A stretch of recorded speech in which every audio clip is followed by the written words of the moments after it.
저는 역사를 매우 좋아합니다. 특별히 정식 역사에 기록되지 않는 역사의 뒷이야기나 다른 관점에서 역사를 바라보는 책들을 매우 좋아합니다. 이런 이야기들은 정설이 될 수는 없지만 역사의 한순간을 새롭게 또는 다른 의미로 바라보게 하고, 또 어떤 사건을 때로는 매우 풍부하게 생각하고 상상하도록 만들기 때문입니다. 그러나 한편으로는 이런 역사의 뒷이야기가 정설이 되지 못하고 뒷이야기로 남겨지게 되는 이유를 발견하기도 합니다. 그것은 때로 역사의 정설로 기록하기에는 너무나 터무니없는 이야기이거나, 혹은 이것을 기록하지 않는 것이 더 낫다는 판단이 들기 때문입니다. 말씀을 시작하면서 이런 이야기를 나누는 것은 오늘 성도님들과 함께 읽은 말씀 때문입니다. 마태복음 2장 16절에서 18절에는 헤롯이 베들레헴과 인근에 사는 2살 이하의 아이들을 잔혹하게 죽이는 이야기가, 아주 불쾌한 이야기가 기록되어지고 있습니다. 그날은 예수 그리스도의 탄생이 있던 날입니다. 예수 그리스도의 탄생은 기쁨입니다.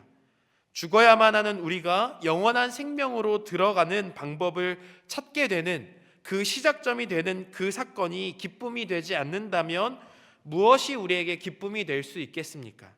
그런데 정작 예수님이 태어나셨던, 그리고 그 이후 얼마간의 역사의 그 순간, 그곳에서는 기쁨과 아름다움은 없습니다. 그때 그곳에서는 도리어 절망과 애통함이 넘쳐났고, 잔혹한 죽음이 온 베들레헴과 그 가까운 온 지역에 퍼져나갔습니다. 우리를 죄의 문제로부터 구원하고 해결하시기 위해서 이 땅에 오신 예수 그리스도의 탄생에 도리어 죽음의 문제만 가득함을 우리는 오늘 본문의 이야기를 통해서 살펴보게 됩니다. 이 잔인한 학살극의 이야기를 마태는 축복과 기쁨이 넘쳐야 할 예수 그리스도의 탄생의 이야기의 한순간에 집어넣기를 주저하지 않고 있습니다.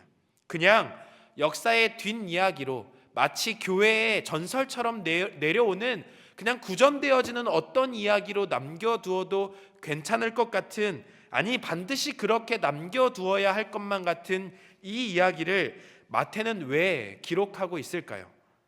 비극의 시작은 동방박사가 예루살렘으로 도착한 그때로부터 시작되어졌습니다.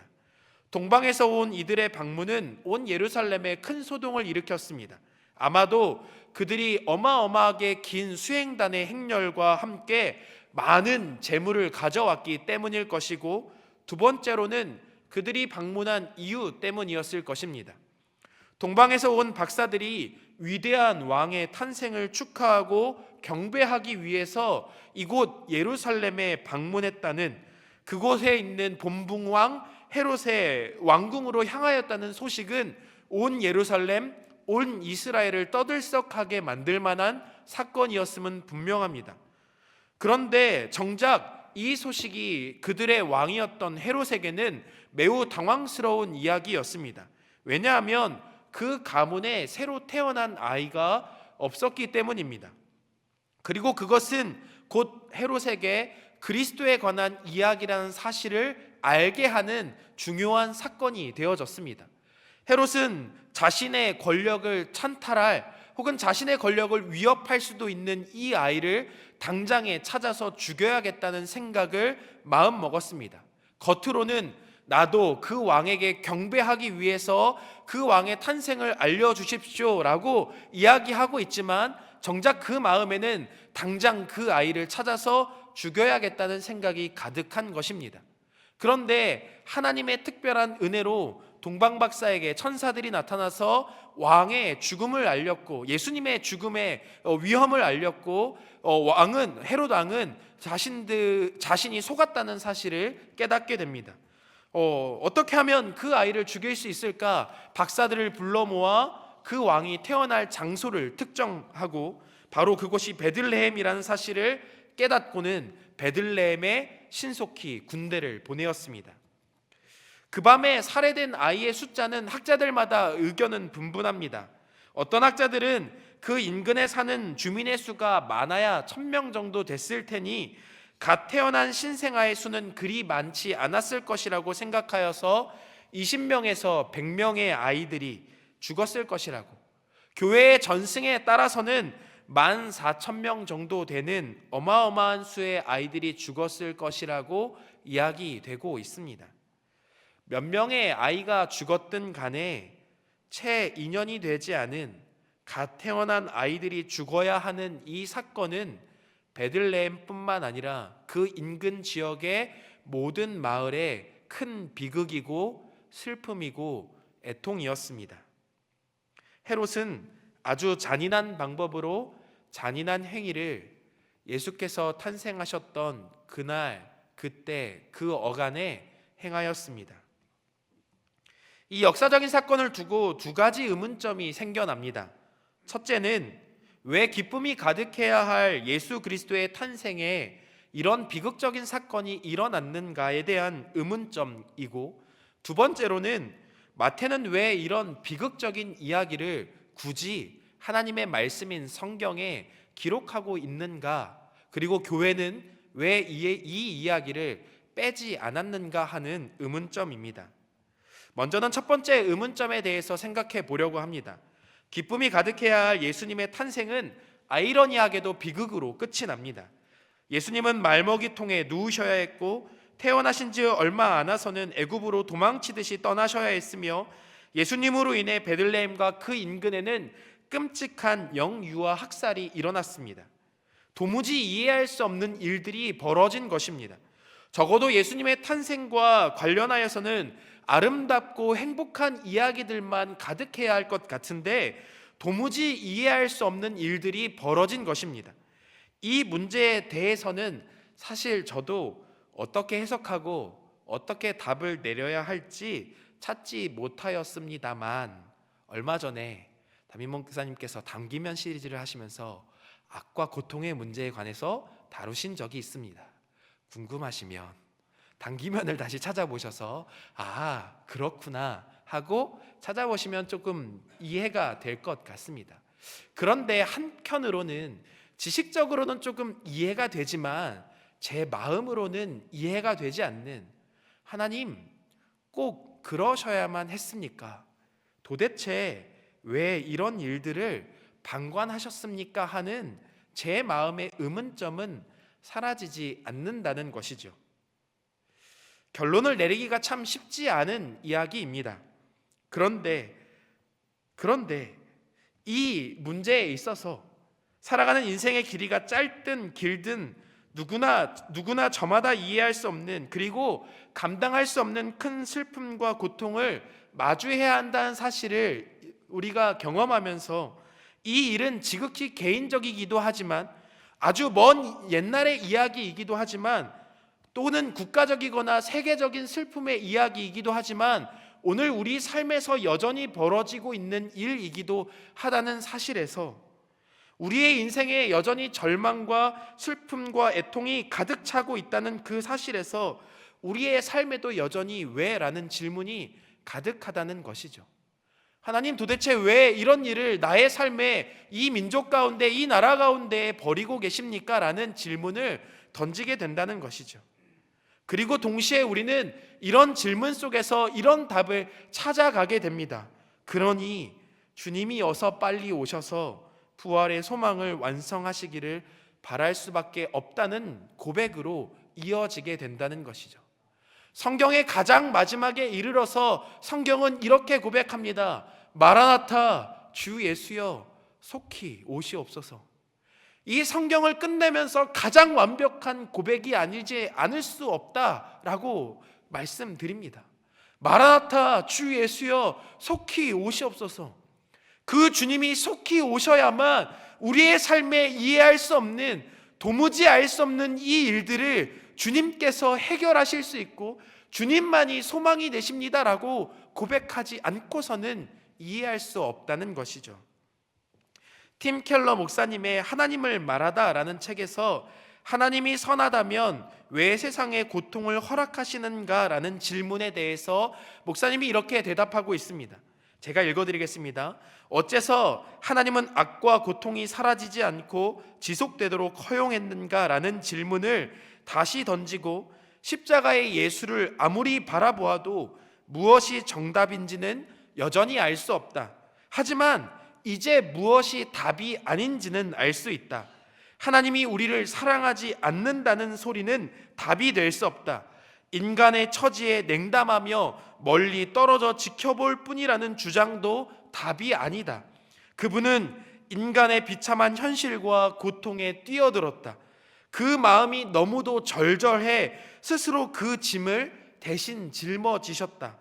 이런 사실을 꿰뚫어 보았던 알베르트 까미는 이렇게 적었다. 하나님이자 인간이었던 분 그리스도도 고난을 견뎌냈다. 고통과 죽음을 당했기에 악과 죽음을 두고 전혀 그에게 책임을 물을 수가 없게 되었다. 이처럼 예수는 곧 하나님이며 스스로 십자가를 졌다는 기독교의 가르침을 받아들이면 지상에서 꾸려가는 삶의 참혹한 현실에 맞설 깊은 위안과 힘을 얻을 수 있다. 가장 고통스러운 순간에도 하나님은 참으로 임마누엘, 곧 하나님이 우리와 함께 계심을 알게 된다. 예수 그리스도의 탄생과 그로 인해 일어난 이 비극이 왜 일어났는가에 대해서 우리는 명쾌한 대답을 내리기 참으로 어렵습니다. 그러나 예수님이 그 비극을 외면하지 않으셨다는 것만큼은 분명합니다. 결국 그는 모든 인간의 비참한 현실과 고통을 위해 자신을 내어주며 죽으셨기 때문입니다. 이해할 수 없는 이 사건은 도리어 우리에게 소망을 찾게 합니다. 이 비극을 이겨낼 수 있는 유일한 방법인 예수 그리스도를 바라보게 되기 때문입니다. 그분을 바라보게 하는 사건이기 때문입니다. 아니, 정확하게는 예수 그리스도를 바라보지 않고는 이 비극과 아픔을 이겨낼 방법이 전혀 없기 때문입니다. 그렇다면 첫 번째 의문점에 대한 대답은 이렇습니다. 이 비극이 일어나도록 하신 하나님의 뜻을 우리는 알 수 없지만 이러한 비극은 이 세상의 악함과 비참함을 절실히 보여주고 그것은 우리에게 예수 그리스도의 재림에 대한 소망을 가득 품게 한다는 것입니다. 여전히 이 땅에는 소망이 보이지 않습니다. 그러나 하늘의 소망은 분명하고 명확합니다. 여전히 이 땅에는 두려운 것이 가득합니다. 그러나 하늘을 디디면 두려움은 도리어 하나님이 하실 일들에 대한 기대함으로 가득 차게 됩니다. 현재의 삶을 이해하실 수 없으십니까? 그렇다면 예수 그리스도를 소망하시기 바랍니다. 현재의 삶이 비극이십니까? 그렇다면 더더욱 예수 그리스도를 소망하시기 바랍니다. 우리의 소망은 그분의 다시 오심 외에는 아무것도 없습니다. 두 번째 의문점이 남습니다. 그렇다면 마태는 왜 이 비극적인 일을 하나님의 말씀인 성경에 기록하고 있을까요? 이 질문에 대한 대답은 그가 인용한 예레미야 31장 15절 말씀에서 찾을 수 있습니다. 예레미야 31장 15절은 비극과 슬픔에 관한 이야기로 비추어집니다. 이것이 이미 예언되었던 일이니 일어나는 것이 당연하다고 말하려고 마태는 이 말씀을 인용하고 있는 것이 아닙니다. 마태가 인용한 예레미야 31장 15절의 말씀은 사실 새 언약과 회복에 대한 예레미야의 말씀의 일부분입니다. 예레미야 31장 15절에 등장하는 라마는 예레미야 40장 1절과 2절의 말씀을 보면 포로들이 끌려가다가 머문 도시의 이름입니다. 라마에 있었던 라헬의 통곡은 하나님의 아들인 이스라엘 백성이 그 땅에서 추방되어졌기 때문에 벌어지는 슬픔입니다. 그들은 하나님이 약속하여 주신 땅으로부터 쫓겨나게 됩니다. 언제 다시 이 땅으로 돌아오게 될지 그 때를 기약할 수 없게 되어졌습니다. 그때 그곳 라마에서는 슬픔과 애통과 비참함이 가득한 곳이 되어졌던 것입니다. 그러나 이 말씀의 전후 문맥을 살펴보면 그곳은 반드시 슬픔만이 있는 곳이 아님을 깨닫게 됩니다. 예레미야 31장 15절 말씀 전후 혹은 40장 1절 2절 말씀 전후를 보면 큰 슬픔 때문에 위로받기조차 거절하는 그들에게 하나님은 울음을 그쳐라, 눈물을 그쳐라, 내가 너희를 다시 회복시키시겠다는 그 말씀을 반복해서 말씀하고 계십니다.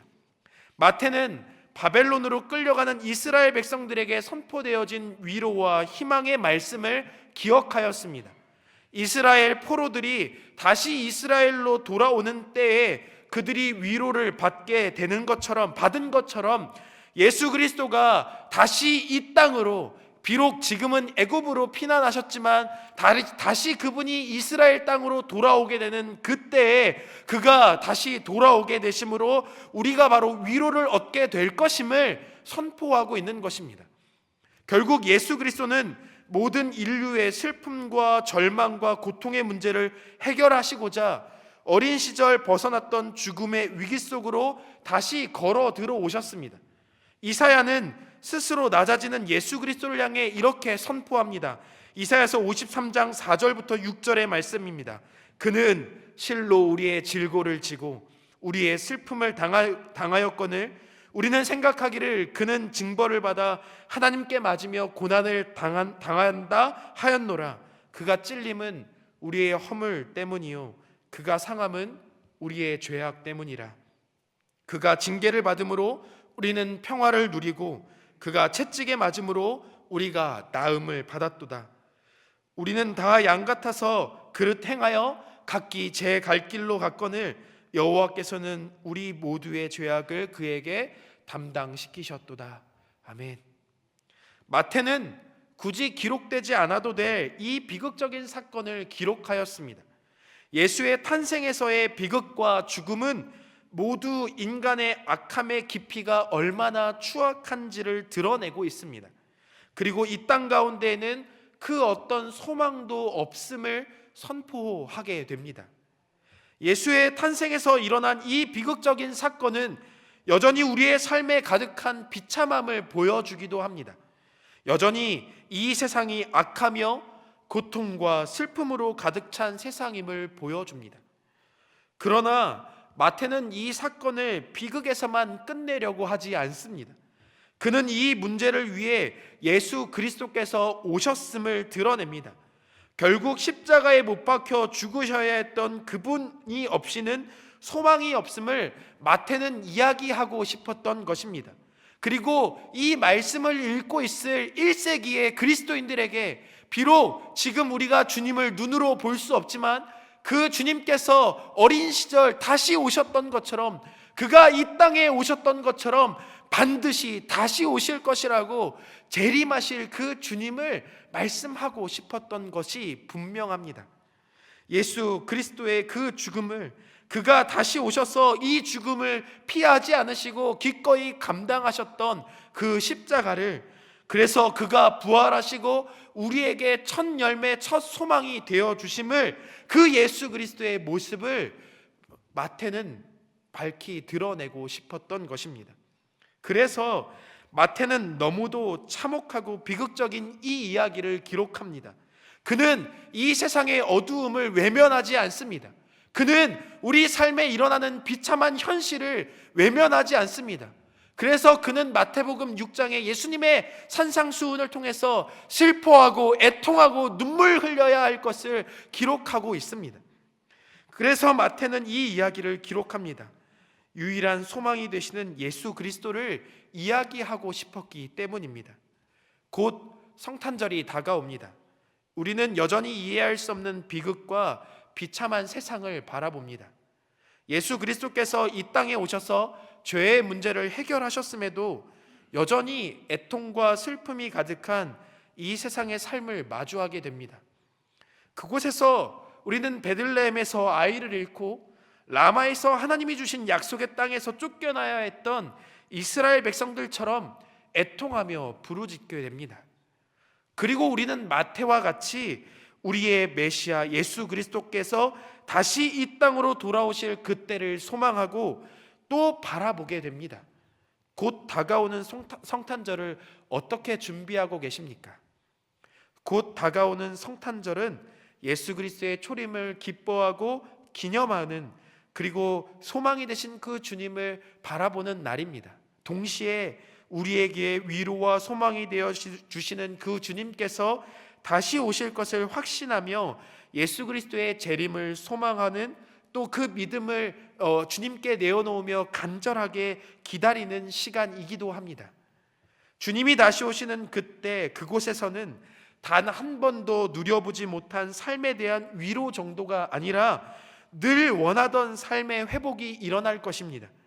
여태 일어난 끔찍한 일들이 되돌려지고 바로잡힐 뿐만 아니라 궁극적인 영광과 기쁨이 주어지게 될 것입니다. 마태는 예수 안에서 다가오는 살아있는 소망을 발견하였습니다. 그것은 하나님의 신실하심에 대한 발견 때문이었습니다. 자기 백성을 버리지 않으시며 반드시 회복하시는 하나님의 긍휼에 대한 신뢰를 발견했기 때문입니다. 사랑하는 성도 여러분, 우리는 예수 안에서 절망이 불가능한 삶을 살아갑니다. 우리는 절망스러운 사람들, 그 현실과 공동체 속에서 뜨거운 희망을 노래해야 하고 확신하며 어두움 가운데 빛을 선포해야 하는 자들입니다. 우리는 어두운 세상 가운데 빛이 되어져야 합니다. 우리는 이 세상 가운데 소금이 되어져야 하는 자들입니다. 우리 도스토옙스키의 카라마조프가의 형제들에 나오는 한 대목을 읽어드리면서 말씀을 마치려고 합니다. 고통은 치유되고 바로 잡히리라고 인간의 모순이 빚어낸 비루한 부조리들은 고통스러운 신기루나 무능하고 한없이 하찮은 유클리드적인 인간 정신처럼 사라져 버리라고. 세상의 마지막, 그러니까 영원한 조화의 순간에는 고귀한 무언가가 나타나 모든 심령을 채우고 억울함을 다독이며 인류의 모든 범죄, 그들이 흘린 모든 피를 대속하리라고. 여태 벌어졌던 일들을 깡그리 용서할 뿐만 아니라 정당화시킬 수 있게 되리라고 난 어린아이처럼 순수하게 믿고 있어. 마태복음 2장 16절에서 18절, 그때 그곳은 오늘 우리가 살아가는 현실에서의 악과 부조리와 마주 닿아 있습니다. 그리고 마태가 바라보는 그때 그곳은 우리도 바라보는 예수 그리스도의 재림의 때이며 그와 함께하는 그 나라로 우리의 소망이 되어집니다. 곧 다가오는 성탄절을 준비하시면서 먼저는 우리의 유일한 소망이 되시는 예수 그리스도의 오심을 기념하며 기쁨을 누리시기를 간절히 소망합니다. 더 나아가 반드시 다시 오실 예수 그리스도의 재림을 간절히 소망하며 기다림을 고백함으로 준비하시기 바랍니다. 우리의 소망은 오직 다시 오실 예수 그리스도, 그때 그곳, 곧 주님의 다시 오심 외에는 없습니다. 기도하겠습니다. 하나님, 감사합니다. 오늘도 우리의 생각으로는 이해할 수 없는 어두운 세상과 삶의 문제들을 마주하며 두려워 떨고 숨죽여 오는 연약한 자들이 주님 앞에 나아왔음을 고백합니다. 마주하는 거대한 악과 삶의 비극 앞에서 그저 주님이 아니면 안 됩니다라고 떨림으로 주님을 부르짖는 것 외에는 우리가 할 수 있는 것이 아무것도 없습니다. 그리고 또 결국 주님만이 유일한 소망이심을 다시 고백하지 않을 수 없습니다. 하나님께서 우리를 위해 십자가 지심으로 참혹한 현실에 맞설 깊은 위안과 힘을 더하여 주시고 가장 고통스러운 순간에도 하나님이 참으로 임마누엘, 곧 우리와 함께하고 계심을 깨닫고 그 안에서 참된 위로와 평안을 맛보게 하옵소서. 울음이 가득한 라마를 기쁨의 땅으로 바꾸실 하나님의 능력과 역사하심을 신뢰하며 다시 오실 주님의 재림을 소망하는 간절한 기다림과 믿음이 우리 가운데 있게 하시고 다시 오실 주님에 대한 믿음으로 어두움을 깨뜨리며 소망으로 하나님 나라의 예표가 되어 날마다 새날을 승리의 삶을 빛된 삶의 은혜를 누리게 하옵소서. 이 밤 부르짖는 자들의 모든 기도가 주님 앞에 상달되어질 것을 신뢰합니다. 주님, 우리의 기도를 들어 주시옵소서. 신뢰함으로 부르짖는 모든 자들에게 주를 믿는 담대한 믿음을 허락하시고 주님께 두려움을 쏟아놓고 주님이 채워주시는 위로와 담대함이 가득하여 삶의 평안을 누리게 하옵소서. 감사드리며 이 모든 말씀 우리를 영원토록 기억하시며 세상 끝날까지 우리와 함께 하시기로 언약하시고 반드시 다시 오실 우리 주 예수 그리스도의 이름으로 감사하며 기도드립니다. 아멘.